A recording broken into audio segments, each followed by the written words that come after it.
भारतीय सिनेमाचा इतिहास हा जेव्हा केव्हा लिहिला जाईल त्यावेळी एक नाव तिथे सुवर्ण अक्षरात लिहिलं जाईल आणि ते नाव म्हणजे दुर्गा खोटे यांचं. वो सुहाने दिन या विशेष सिरीजमध्ये आज आपण बोलणार आहोत दुर्गा खोटे यांच्या एकूण जीवन प्रवासाबद्दल.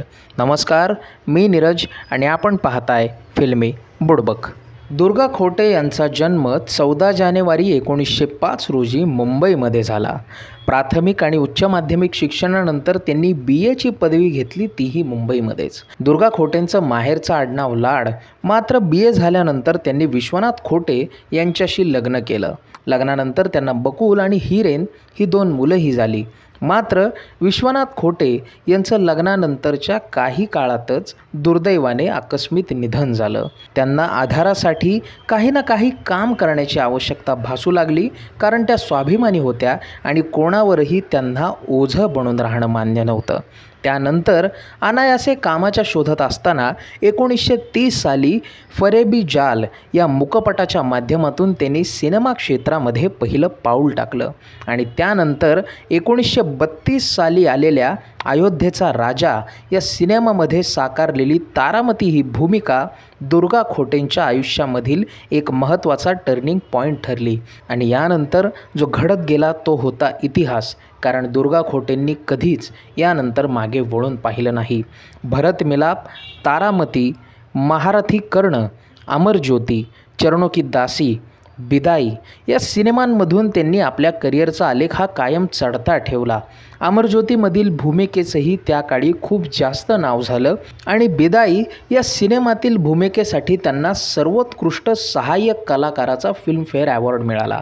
1937 साली साथी या सिनेमाद्वारे त्यांनी भारतातील पहिल्या महिला प्रोड्युसर आणि डिरेक्टरचा किताबसुद्धा पटकावला. 1958 साली चित्रपटसृष्टीमधील एकूण प्रवासासाठी त्यांना संगीत नाटक अकॅडमीचा अवॉर्डसुद्धा मिळाला. त्यानंतर दुर्गा खोटेंनी घडवलेली सर्वात महत्त्वाची क्रांतिकारी घटना म्हणजे एक काळ असा होता ज्यावेळी सर्व कलाकारांना कुठल्या ना कुठल्या स्टुडिओशी बांधिलकी ठेवावी लागायची. अर्थात तिथेच त्यांना जॉब करता यायचा, बाहेर कुठे फारसं काम करता यायचं नाही. मात्र दुर्गा खोटेंनी ही रीत मोडून काढली आणि एकाच वेळी कित्येक स्टुडिओसोबत त्या काम करू लागल्या आणि यातच आज आपल्याला दिसतात की कित्येक सुपरस्टार असतील, ॲक्टर असतील, ते करोडोंमध्ये कमावतात. ती देण आहे दुर्गा खोटेंची, कारण स्टुडिओशी बांधिलकी ते फ्रीलान्सिंगमध्ये काम हे सगळं घडलं दुर्गा खोटे यांच्या पुढाकाराने. यानंतर आलेला मुगले आझम यातील राणी जोधाबाईची भूमिका आजही रसिकांच्या मनावर तशीहून तशी कोरलेली आहे. अमिताभ बच्चन यांच्यासोबत केलेला अभिमान आणि ऋषी कपूर यांच्यासोबत बॉबी या दोन्ही सिनेमात त्यांनी केलेल्या आईच्या भूमिका आजही रसिकांच्या मनामध्ये तसून तशा आहेत. दुर्गा खोटे यांनी नंतरच्या काळामध्ये आई दुर्गा खोटे हे आपल्या आत्मचरित्र लोकांसमोर आणलं.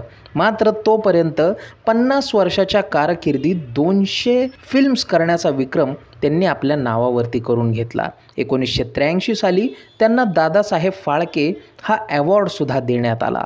खिलौना, काजल, आनंद, गोपी, खुशबू, काला सोना, जानेमन, शक, साहेब बहादूर, नमक हराम, कर्ज, चाचा भतीजा, डार्लिंग डार्लिंग, शरारत, अनुपमा, दादीमा, सगाई, संघर्ष, एक फूल दो माली या सिनेमांद्वारे त्यांनी रसिकांच्या मनावर अधिराज्य गाजवलं.